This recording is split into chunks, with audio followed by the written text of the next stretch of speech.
All right, everybody. I think we should probably get started here. So why don't we go and just quickly review today's agenda? If you could go forward in the slide deck, please. Just really quick, here's a quick look at our agenda. We're going to do a quick round of staff introductions. We are going to talk quickly about 3CE as an agency, and then we'll provide a quick overview of the Electrification Education Grant Program. And then we're going to move into our Q&A session. This should really take the bulk of the time here. So we want to move fast through these first items.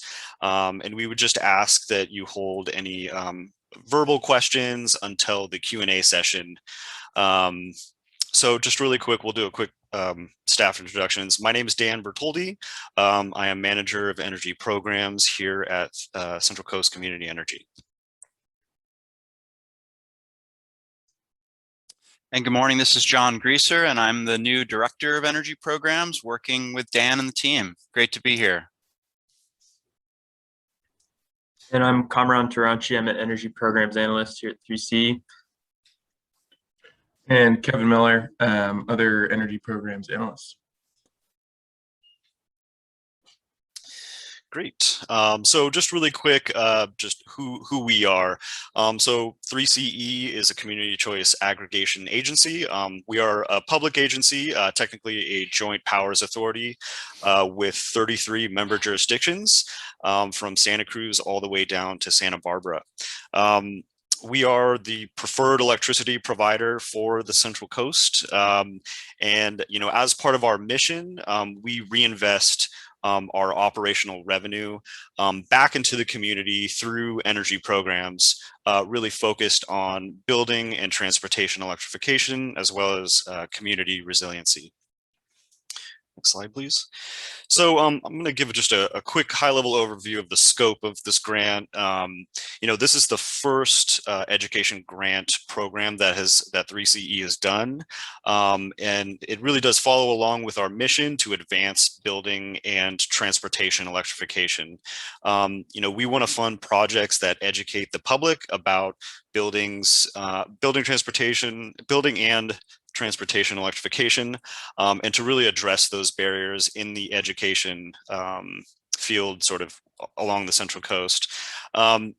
Additionally, in order to have like a really large impact to advance electrification, we need more installers, more designers, more developers to be trained in electrification. And so we see the need for workforce training in these subjects as a real need in our service area. And finally, we want to see these types of resources go into the harder to reach communities, as these communities have the least access to this type of education and training. If you want to just advance forward. So we have $260,000 budgeted in this fiscal year for the education grant program, and a maximum of $50,000 for any one award. I'm just going to address one question that we got before today's webinar. If 3CE the question is, if 3CE gets a significant amount of qualified applications, will you consider raising the overall grant funding pool? And the answer to that is no. We do have a set budget, and although we will look at the range of applications that come in this year, and if we do another grant program next year, we will consider sort of the range of applications that we receive. And just one other question I'll address on that. Can an organization submit more than one application? And so the answer to that is, yes, we don't see an issue with that. Regarding our timeline, we plan to announce grant awards in June. And we would like, once the award has been, once an agreement has been made and work has begun, we would like that work to wrap up around the end of March in 2022. Next question, please. Or next slide. And I'm gonna hand it off to Kamran. Hello, everyone. So we want to go over the eligible expenses. We're really looking at time and materials, and what that really means is marketing, outreach materials, any supplies you're using to print papers, posters, get the word out about whatever your project or proposal is performing. And then the ineligible expenses are really tied to travel, overhead, and any indirect project expenses. And we got a question about defining travel and overhead more thoroughly, and we're going to release more information about that soon, since we got a number of requests regarding that. So yeah, really just sticking to direct project expenses for eligible expenses. And then we put out a scoring criteria on our website because we want to be really transparent about how we're going to be looking at these projects once they come in. The main 3 points, areas that are going to have the highest weight of scoring are going to be the scope. Does it really align with our 3C JPA goals of reducing emissions, advancing electrification, and stimulating the local economy? And so make sure when you're writing your proposal, try to look at this scoring sheet and try to hit those points as for your specific proposal. The next area is going to be the program reach. So we want to see that you all are reaching a large number of people or directly engaging with your audience, your target audience. And an important note is that because we recognize that workforce development projects and electrification education projects are going to be able to reach a different number of people with the same amount of money, we're going to be kind of diverting the kind of scoring for that. So if you're working on workforce development and you can only reach 1/10 of the people with a given amount of money, you're going to be judged a little bit differently than somebody who can reach a large number of people in education. And then the program goals and objectives, we want to stick to specific, measurable, achievable, relevant, and time-bound goals. So just seeing that these goals are well developed and explained thoroughly in the application. We're awarding an additional 10% of the points for proposals that have a good definition of reaching underserved and disadvantaged communities. So what this could mean is producing outreach materials in Spanish or any other language that your community members speak, and kind of directing a fair bit of resources towards those communities. And then program feasibility. Oh, you skipped it. Yeah, just generally budget, schedule. Is your plan well developed, and is it attainable? You can advance the slide. Yeah. So we got questions about the types of organizations that can apply. One was about nonprofits who use a kind of funding agency to accept the money, and the answer to the question of who can apply, it's everyone can apply.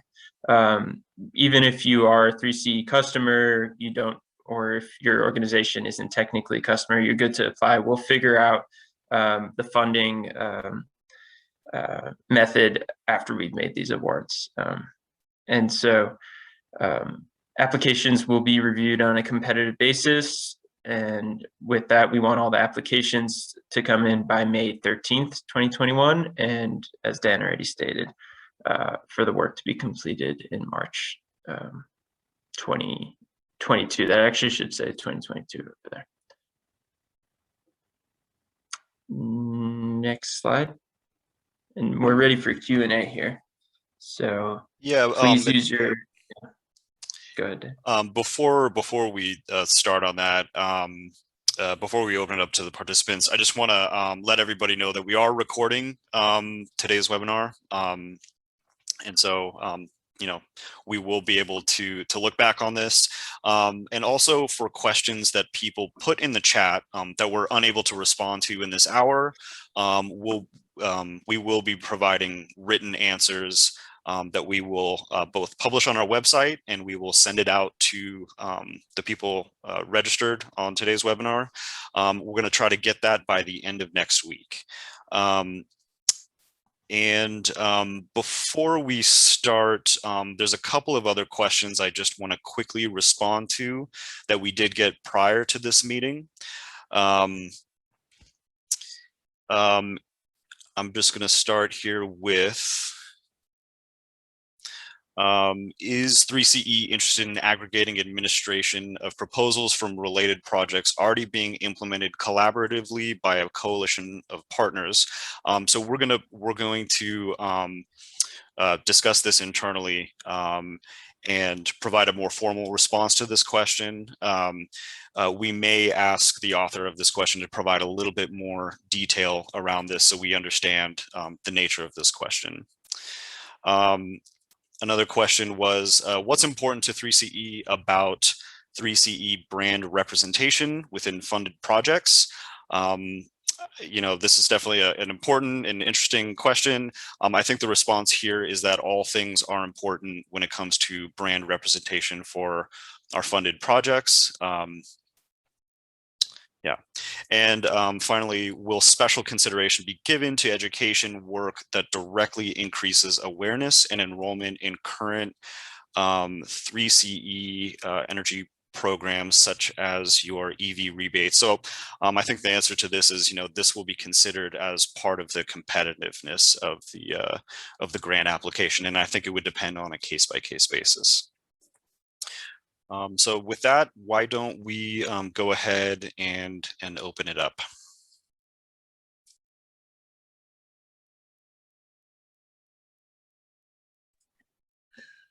So if you have questions, go ahead and raise your hand and we will allow you to speak in order of appearance.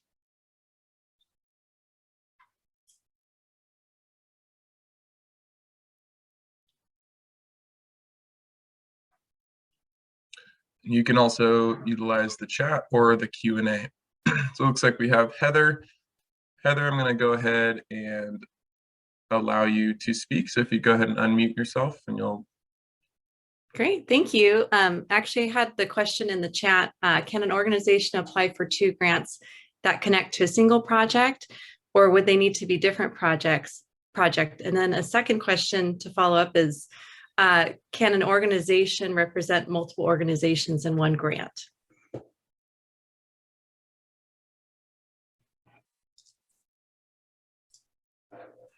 I'm sorry, can you repeat just the first one? I just want to make sure I got that correctly.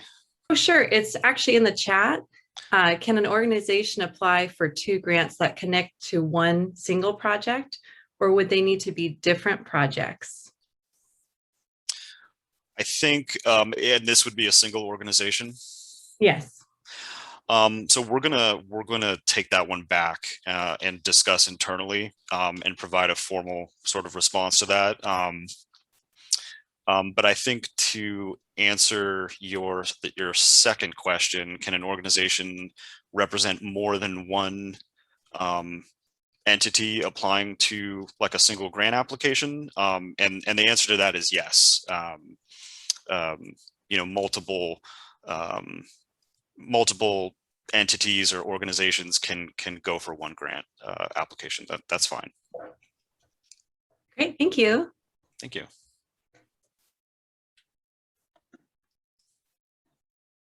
Alrighty, Cameron, go ahead. Can you hear me okay? Yes. This is Cameron Gray. I work with Community Environmental Council.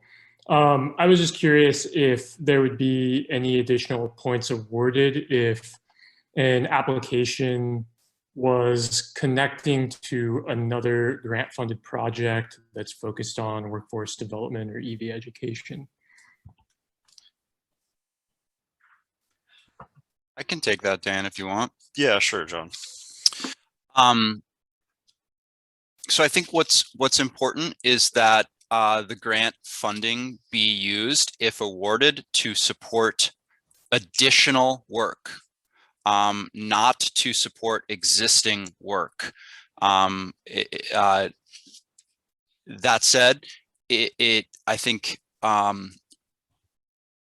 that a grant application that is supporting and building upon existing work and expanding its impact, so long as it is additional, will be a strong consideration.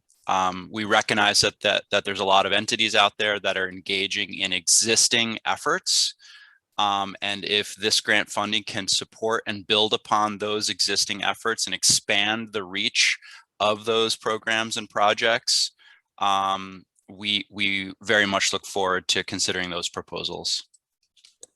Great, thank you very much. Okay, and next we have John. If you go ahead and unmute yourself, and you'll be allowed to ask your question. Great. Thank you very much.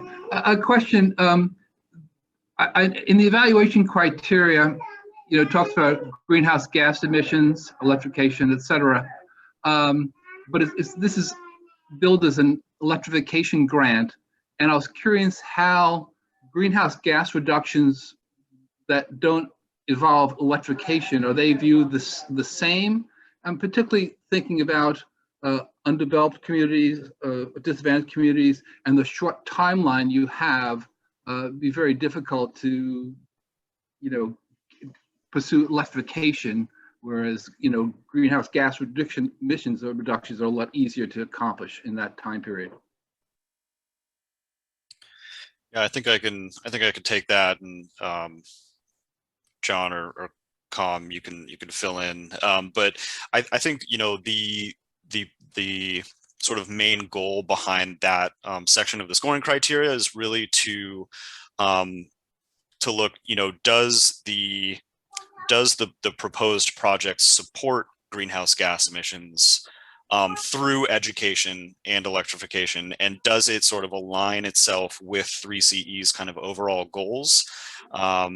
And so I think, to answer your question, we would want to score, we would score highly the projects that do involve electrification. I mean, that is really the main goal of this program. So it, in order to receive a higher score, it would need to involve electrification and either education around that or developing the workforce around electrification. John, I'll just add, we recognize that the grant funding is not intended for, nor will it be used for, direct emissions reductions or direct electrification. It's intended and recognized as sort of indirect, insofar as creating the enabling conditions for electrification by educating and training and supporting workforce development and training, or similarly around education and outreach efforts community-wide, whether those be directed at consumers or supply chain actors and otherwise. Thank you. That was very helpful. Okay, so we have a couple of hands up still, and I'm wondering if folks are remembering to lower their hands after they've asked their questions. Great. Okay, so we do have some questions in the Q&A as well as the chat. Let's start with, do you have some more specific examples of proposals you would like to see? And I'll turn it over to Dan or John or Comrade. I think I'll let Com field this one. Yeah. So I can just throw out some example projects. One could be let's say a library applies to create electrification kits, like a take home, test out induction stove, energy efficient light bulbs, etc. and provide some education resources around that, maybe classes. That could be a good example of a project. Another one could be providing direct outreach for low to medium income customers to take advantage of an electrification program, whether that be building electrification or transportation electrification. It could be a community college or a high school putting together classes on EV repairs or heat pump installations, how to install heat pumps. There was also a question in the chat about the skills. What do we mean by skills you need in training in electrification?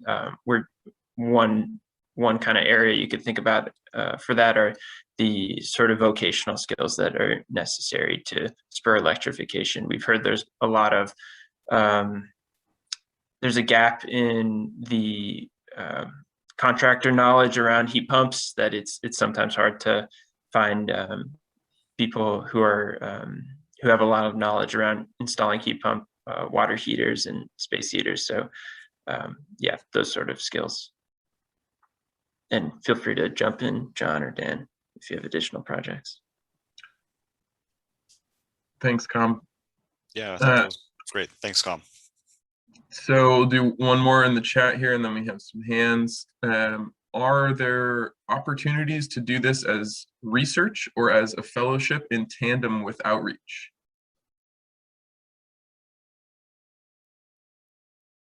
And if you'd like, Melvin, I can open up permissions to speak if you'd like to elaborate on your question. Just go ahead and raise your hand if you'd like. Otherwise, John, Dan, or Com? Yeah, it would be helpful if Melvin is able to provide us with a more specific example of what you mean. Great. I'm going to go ahead and just allow you to speak, Melvin, and if you'd like, you can unmute yourself and just elaborate a little bit for us. Thank you. Yes. Hey, how are you today? Doing great. Thank you. All right, good deal. Good deal. Yeah, I was basically asking because I have been, I live in West Oakland. My family and I live in West Oakland, and I've been here in California for about 3 years.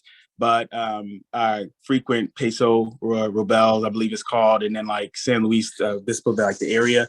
I've been frequenting it just to kind of unpack and unwind in a sense, right? And so we have been working on a school bus project and renovating school buses to turn them into housing, and also like offer like the, introduction of solar and all these kinds of different things or concepts to the community that we live in.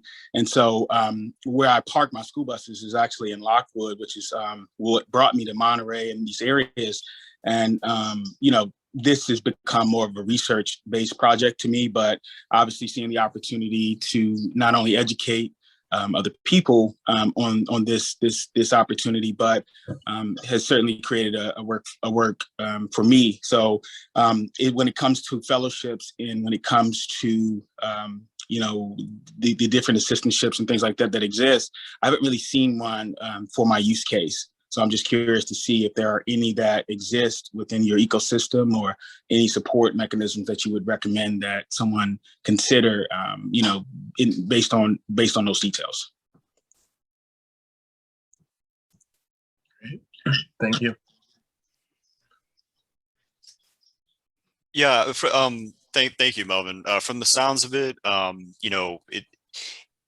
think really the underlying sort of eligibility for this program is that, it would have to have an education component. So, through your research effort or, the initiative, if there is an education component, that's a key thing. And then if that education impacts the communities within our service area, that's the other sort of key component. So I think from the sounds of it, it sounds like, your idea or your this concept would likely be eligible.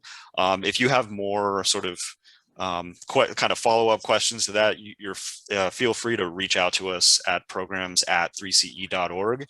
That's definitely seems like a very unique concept you have there. So thank you. Absolutely. Thank you so much. Alrighty, Carol, I'm going to open up your permissions. Go ahead and unmute yourself and yeah. Okay, thank you. My name's Carol Minzer. I have a question about the source of funding for this grant program, and I ask that because our organization has some restrictions on what we can apply for based on where the funding comes from. Does any of the funding come from the federal government? The answer to that is no. It comes from 3CE's operating revenue collected through our electricity rates. So it is not tied to federal nor state funding. And so sort of those restrictions on other grants that prohibit you from using matching federal or state grants, that doesn't apply to this. So you can use this grant opportunity to match with those either federal or state grant funds. Okay, thank you. Alrighty, we have a question here in the question and answer. Actually, let's do, Cameron Gray has a question here in the chat. Can you say more about 3CE's workforce development goals? Are you interested in workforce development that is focused on blue-collar jobs such as electrification retrofits and EV technician programs? Or can this grant also support workforce development and training for community educators such as bilingual promoters who support broader community engagement and education about EVs and electrification? I can take that. I think the answer is yes. All of the above sounds great, and more. We recognize, as I'm sure you all do, whether we're talking about transportation electrification or building electrification, that the needs and gaps and barriers are significant and various. And I think any creative efforts to address those are welcome, and the examples that were provided in the question are perfect ones. Great. And I also would just add that building professionals range, the sort of list of people who interact with or encounter electrification is significant, from real estate professionals to building inspectors, design professionals and architects, plans examiners, and installation contractors, and the list is really long and various. So we really encourage folks to be creative about who your proposed program or project could address, and how. There are significant needs. So I just wanted to encourage creativity and innovation in your approach. Great. Thank you, John. Okay, next question in the Q&A. Can you talk a little bit more about existing education programs regarding electrification that are available in Spanish in your service area?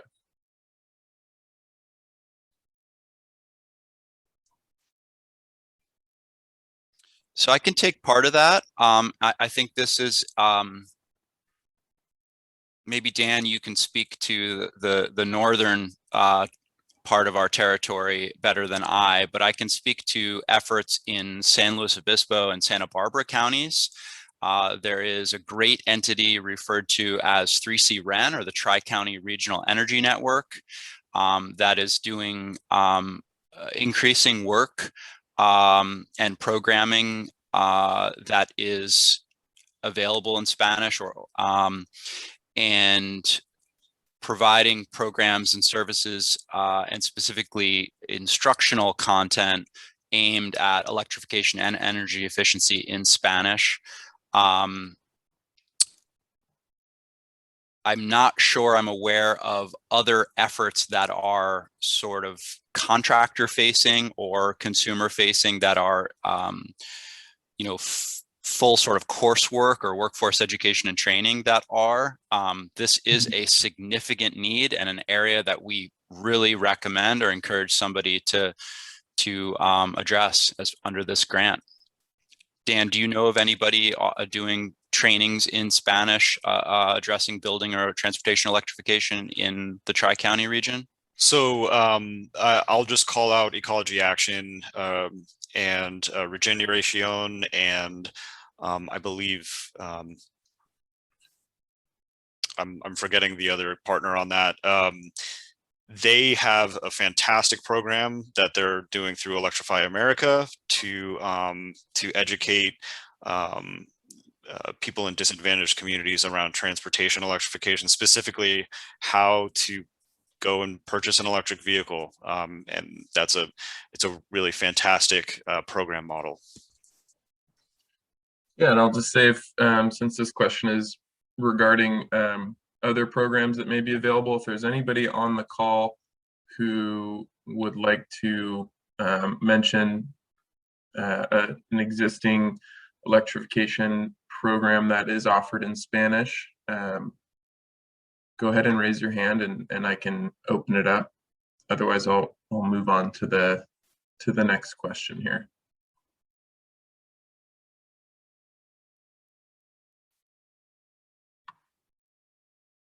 Okay. Next question here is, what about reaching renters about building electrification?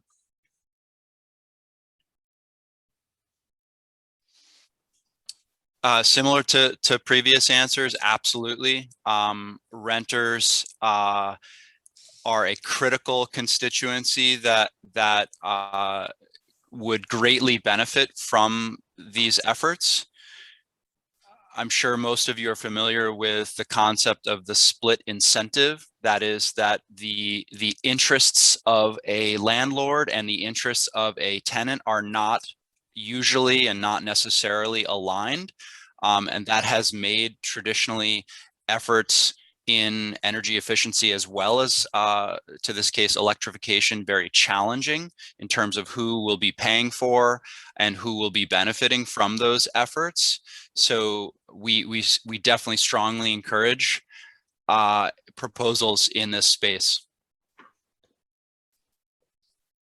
Great, thank you, John.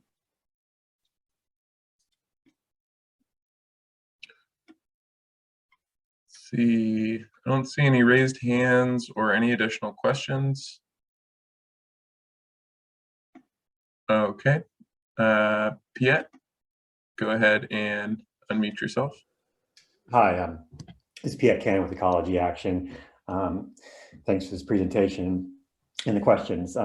My question was about like the general kind of goals of 3CE in terms of these education programs, and just given the scope of geographic scope of your territory, 5 counties, like what overall are you thinking of accomplishing? I know it's the first go at these grant education programs and workforce development, but as you build it out, maybe if you could possibly just give a little bit more kind of background and overall picture of what you'd like to accomplish in the short and long term. Thank you. Yeah, I think I'll maybe take the first part of that, and I'll ask the rest of my team to elaborate as well. So I think one of the things that we're really looking for is you mentioned geographic spread, is for projects that kind of have the ability to spread to as many of our customers as possible, kind of either for education or workforce development. And we understand that sort of the the breadth and the scope of those sort of two different sides of the coin, education and workforce, is it can be very different. And we're also learning a lot about kind of what those projects are going to look like. But I think having that diversity to be able to impact as many people as possible with the the resources that are available. John or team, do you want to add anything to that? I'll add first that it's a great question, and one we have been thinking about in terms of the future a bit, but admittedly focusing on the near term and this particular effort, insofar as, again, addressing those barriers and gaps that we face in advancing electrification, or that are currently slowing electrification. What I think about a lot, Piet, is I think about the role of supply and demand. And I think historically, there have been efforts that have more so focused on part of the equation. And we face different challenges than, say, the Bay Area does, insofar as our workforce. And I think that when I think about when I try to answer that question from an outcome-oriented perspective, I think about specific examples.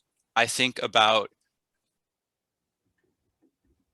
an individual being able to go to a retail outlet and be able to find inventory, to be able to find selection, to be able to find attractive pricing, to be able to talk to a sales associate who is competent and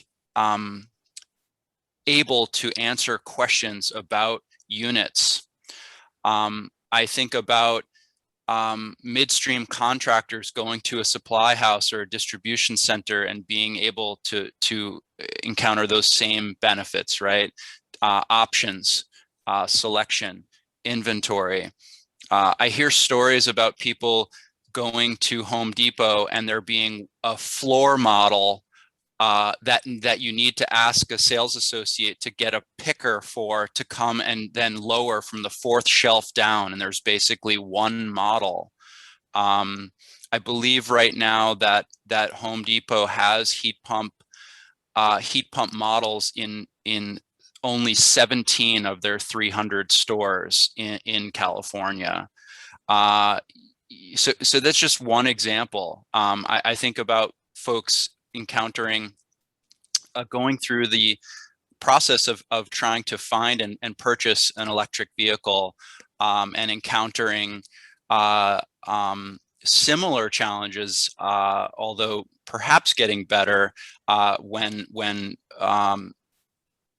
speaking to sales associates at car dealerships, and navigating the challenges of buying, buying, financing electric vehicles, let alone charger infrastructure at home, in public. It is a complex and I think for some, including recently myself, sometimes frustrating and daunting experience to attempt to electrify an existing building in particular, or to purchase a new electric vehicle and get fully set up and ready to go. There's a lot of barriers and hurdles. And when I try to answer your question, sorry for the diatribe here, but when I'm trying to be outcome oriented, I see a future where the experience of consumers is much easier, and therefore the demand is much easier, rather greater, and that the market begins to get transformed and hopefully as aggressively and quickly as possible to meet that demand. But we need to focus on the supply and the demand. If we just try to focus on one without the other, we won't get there as well or as quickly or as smoothly as we need to.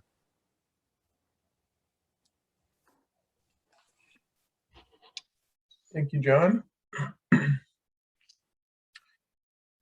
And maybe I can just add one small point that that might get some clarity about like the geographic spread of projects is that it is, as with all our programs, it's important to us to make sure that our funding is being spread across our whole service territory. So if you're expecting we likely, it won't be the case that every single project goes to like a small tiny geographic area in the north. We're going to do our best to spread everything across the Central Coast.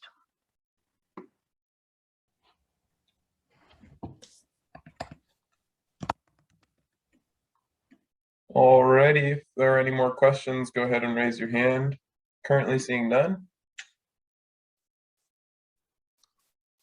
Well, I will just then remind everyone that, if you have any other questions that come up, please contact us at programs@3ce.org.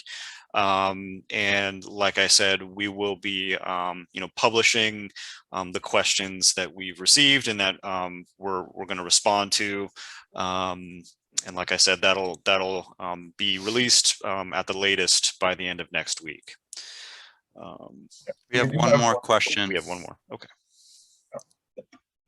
Yeah, so Michael is asking in the chat, with service starting in South County, Santa Barbara, are projects serving Goleta, Carpinteria, and Southern Santa Barbara County eligible? Yeah, the answer to that is yes.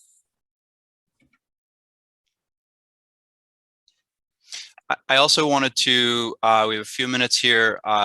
Piet, I'll direct this question to you. You in coordination with representatives from some other CBOs shared some questions in advance, which we appreciate. Are there any questions that that we did not get to this morning that we can answer now for everybody's benefit? We'd be happy to.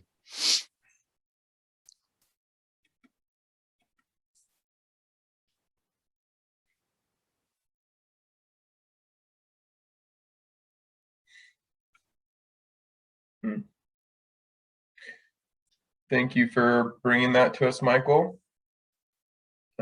Seems in the documents we have on the website, we may need to update, revise to clarify that the South Santa Barbara County jurisdictions are eligible for the program. we will revise. That was an oversight. Thank you.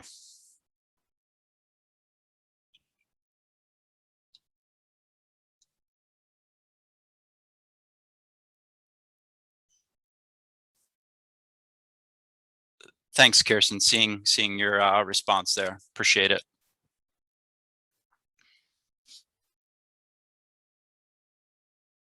Great.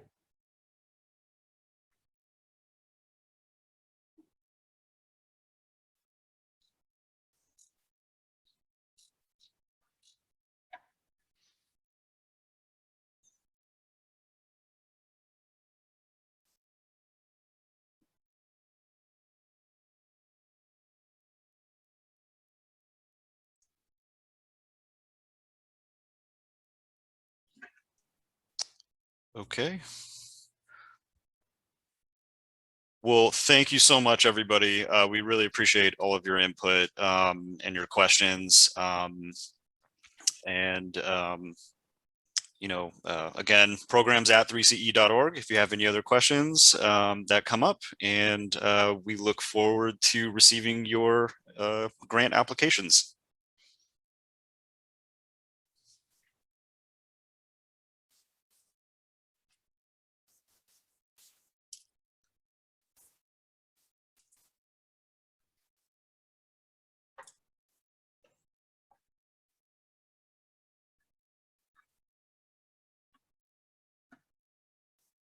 All righty, thank you, everyone. We'll go ahead and close down the meeting. Adios. Thank you, everyone. Thank you.